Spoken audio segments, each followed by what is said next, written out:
இந்த அமலாக்கத்துறைன்றது வந்து ஒரு அரசியலாக பயன்படுத்தப்படுது. ஒரு அரசியல் எதிர்கட்சிகள் எல்லாம் வந்து நெருக்கடி கொடுக்கறதுக்கு இன்னைக்கு ஒரு சம்மட்டி அடி கிடைச்சிருக்கு மத்திய அரசு. என்னோட முறை அது. உங்களோட அது. ஏன்னா நான் விரிவாக பேசணுமோ சுருக்கம்? இல்லை நல்லா பேசு, நல்லா பேசு. அமலாக்கத்துறை இடைக்கால தடை கொடுத்திருக்கிறது. இடைக்காலம் என்றால்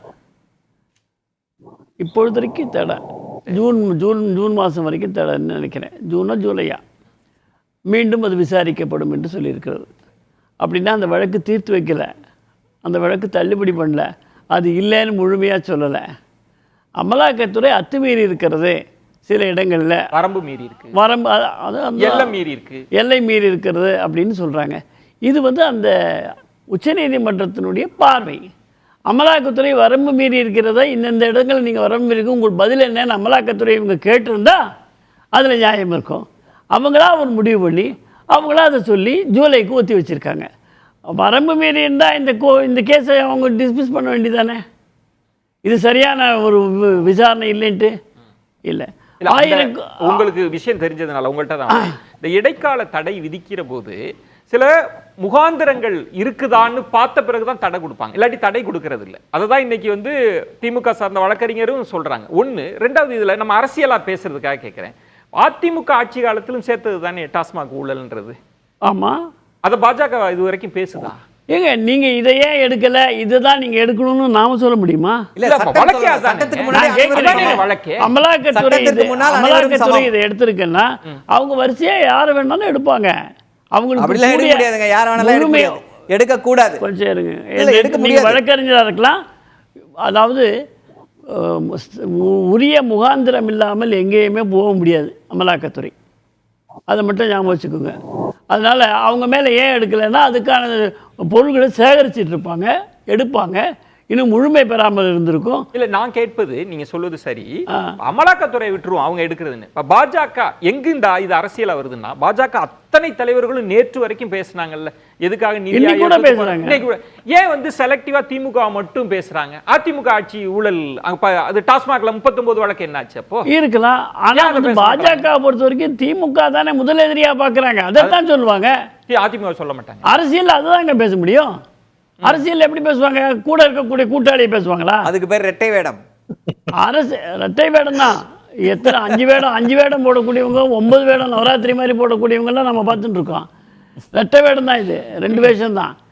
என்னன்னா அமலாக்கத்துறை தங்கமணி, நத்தம் விஸ்வநாதன் அப்படி ஏதாவது நகர்வாங்களான்னு கேட்கறாங்களே திமுக தரப்புல. அது யாருக்கு தெரியும்?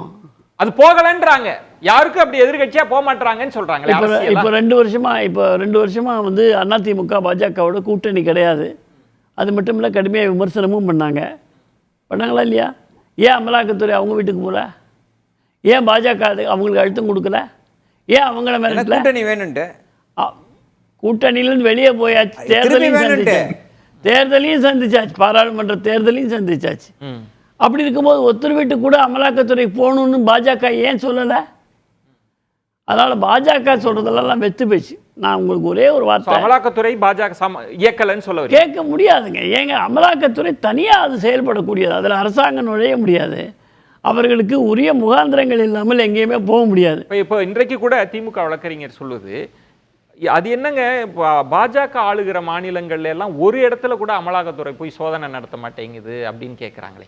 எல்லாம் எதிர்கட்சி ஆளும் மாநிலங்கள், தேர்தல் நெருங்கி வந்தா இவங்க வந்துடுறாங்க முதல்ல அப்படின்னு சொல்றேன். இப்போ நமக்கு வந்து இந்த வழக்கை பற்றி பேசும்போது அதை ஏன் கேட்கல, இதை ஏன் கேட்கல அப்படின்னு பேச நான் வரல. சரி, என்னை பொறுத்த வரைக்கும் இந்த வழக்கு, நான் தமிழ்நாட்டில் இருக்கேன், தமிழ்நாட்டில் இருக்கக்கூடிய ஆளுங்கட்சி செய்கின்ற தவறு, அதன் ஊக்கத்தினால அவர்கள் கொடுக்கக்கூடிய சலுகையினால் ஏற்படக்கூடிய தவறு.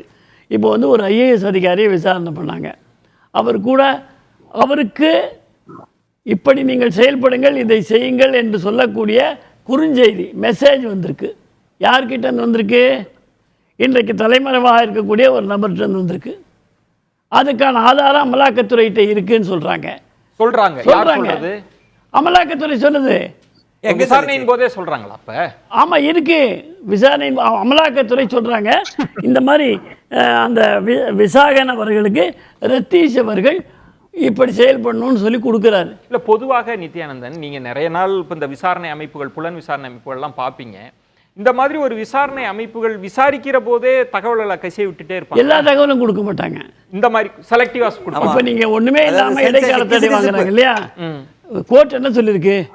நீங்க வந்து எல்லையை மீறி இருக்கீங்கன்னு சொல்லிருக்கு. எதனால எல்லையை மீறினு தான் சொல்றாங்க? பல தகவல்களை கோர்ட்டு கொடுக்கல இவங்க. அது இப்போ கொடுக்கக்கூடிய நிலையில அது இல்லை.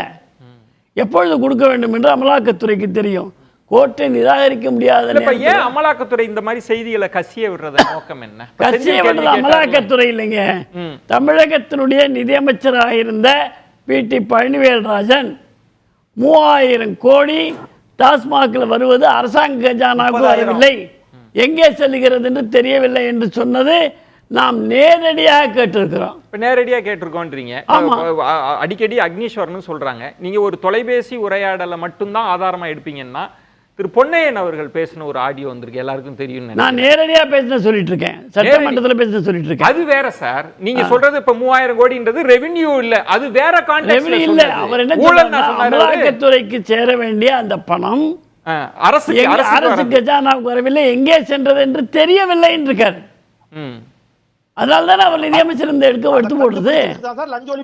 அதான காரணம்.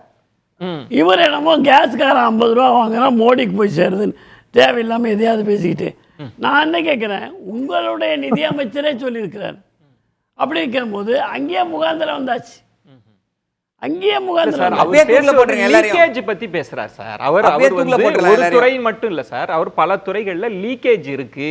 இது ஏதோ திமுக வந்த பிறகு அவர் சொல்லல, காலம் காலமாக இருக்கு. அதனாலதான் அவங்க டேட்டா பாயிண்ட் பிரசன்டேஷன்ல இருந்து எல்லாமே போடணும் அப்படின்றது. இருக்கலாமா? நீங்க நடவடிக்கை எடுக்க கூடாதா? இப்ப நீங்க சொல்றது இதுக்குள்ள எந்த அரசியலும் இல்லன்றீங்க, பாஜகவுக்கு எந்த நோக்கமும் இல்லைன்னு சொல்ல வரீங்க. பாஜகவுக்கு இதுல சம்பந்தமே கிடையாது. நோக்கம் என்ன இருக்கு? தொடர்பே கிடையாது. ஓகே. அவங்க அமலாக்கத்துறை என்ன சொல்றாங்களோ அது அவங்களுடைய அரசியலுக்காக. முருகன் அவர்கள் சொன்னது கூட நித்யானந்தன் சொன்ன மாதிரி அமலாக்கத்துறைக்கு எங்களுக்கு என்னங்க சம்பந்தம்? தப்பு நடந்திருந்தா அவங்க போய் விசாரிப்பாங்க அப்படின்னு சொல்றாங்க. இதுல எங்களை ஏன் சம்பந்தப்படுத்துறீங்க அப்படின்னு கேட்க. ஒரே சம்பந்தம். 1000 கோடின்னு 12ஆம் தேதி திரு அண்ணாமலை அவர்கள் சொல்றாரு. 13ஆம் தேதி வந்து அமலாக்கத்துறை வந்து 1000 கோடின்னு சொல்லி அறிக்கை கொடுக்குது. இதை விட என்னங்க சம்மந்தம் வேணும்? இப்போது சம்மந்தமே இல்லை அப்படின்றாங்க. ரொம்ப சந்தோஷமாக இருக்குது, ரொம்ப சந்தோஷமாக இருக்குது கேட்குறதுக்கு. அதுவும் ஒரு ஒன்றிய அமைச்சர் சொல்கிறாரு. இப்போது கடந்த 1 வருடமாக உச்சநீதிமன்றம் தொடர்ந்து அமலாக்கத்துறையை கேள்வி கேட்டுக்கொண்டே வருகிறது, கடுமையான கண்டனங்களை பதிவு செய்திருக்கிறது. அப்போது அமலாக்கத்துறையில் இருக்கக்கூடிய அதிகாரிகளுக்கு பொறுப்பே இல்லையா? அக்கௌண்டபிலிட்டியே கிடையாதா? என்ஃபோர்ஸ்மெண்ட்டுக்கு ஒரு சீஃப் இருக்காரு, டைரக்டர், அவர் இதெல்லாம் கேட்டு ரிசைன் பண்ணிட்டு போக மாட்டாரா? இல்லை அரசு வந்து அவர் மேலே நடவடிக்கை எடுக்காதா? இதுக்கு சம்பந்தம் இல்லை. அதாவது அமலாக்கத்துறை என்பது பாஜகவுடைய ஏவலால் எப்படி நாசில ஜஸ்டாப்பாவோ அப்படி பாஜகவிற்கு அமலாக்கத்துறை. In every case and in every inquiry there is a method. எப்படி கேட்க வேண்டும், எப்படி செய்ய வேண்டும் என்று அதற்கென்று ஒரு வழிமுறை இருக்கிறது. நான் கேட்ட கேள்வி அது அல்ல. நான் கேட்ட கேள்வி வந்து அமலாக்கத்துறையுடைய இயக்குனர் இப்படி வந்து தொடர்ந்து உச்சநீதிமன்றம் அவர் மீது விமர்சனங்களை வைத்துக் கொண்டே இருக்கிறது, ராஜினாமா செய்வாரா? இப்போ சொல்லிருக்க you have gone beyond your இதுன்னு சொல்லிட்டாங்க, ஷேம்னு சொல்லிருக்காங்க. அப்போ அந்த அதிகாரி பதவி விலகுவாரா? அவர் மேல துறை ரீதியாக ஏதாவது நடவடிக்கை எடுக்கப்படுமா? அனுமதி வாங்கிதான் விசாரணை நடத்த வேண்டும் என்று அமலாக்கத்துறைக்கு எந்த என்ன சொல்ல சுயாட்சியும் மாநிலத்தில் இருக்கக்கூடிய அந்த சுயாட்சி ஏற்றுக்காது. அதுக்கு பேர் சுயாட்சி கிடையாது. அதனால இவங்க உச்சநீதிமன்றம் கோட் பண்ணதே நீங்க தவறுன்றீங்க. அவங்க கூட்டாட்சி இல்லைங்க, தவறு சொல்ல இடைக்கால தடை தான் கொடுத்துருக்குறாங்க. அதுல உள்ள அப்சர்வேஷனை தப்புன்னு சொல்ல வரீங்களா? அது பின்னாடி தெரியும் உங்களுக்கு. சம்மட்டி அடின்னு சொல்றாங்க இல்லையா, அது யாருக்கு சம்மட்டி அடி என்ன அப்படின்னு. சரி, யாருக்கு அடி நீங்க சொல்லுங்க. வழக்கு வரும், அது ஏங்க நான் சொல்லணும்? வழக்கு வரும்போது தெரியும். இப்ப நீங்க முன்முடிவோட இருக்கீங்க, இதுல தவறு நடந்திருக்கு, 1000 கோடி ஊழல். நான் மட்டுமா, உலகத்துக்கே தெரியும். அதான் யாருன்னு சொல்றேன். இதுல வந்து கூட்டாட்சி தத்துவத்துக்கு வச்சுட்டாங்கன்னா நீதிபதியே சொன்னாரு. கூட்டாட்சியும் இல்ல, அவியலாட்சியும் இல்ல, அதெல்லாம் ஒண்ணுமே கிடையாது. உச்சநீதிமன்ற தீர்ப்பை இப்படி எல்லாம் விமர்சிக்கலாமா?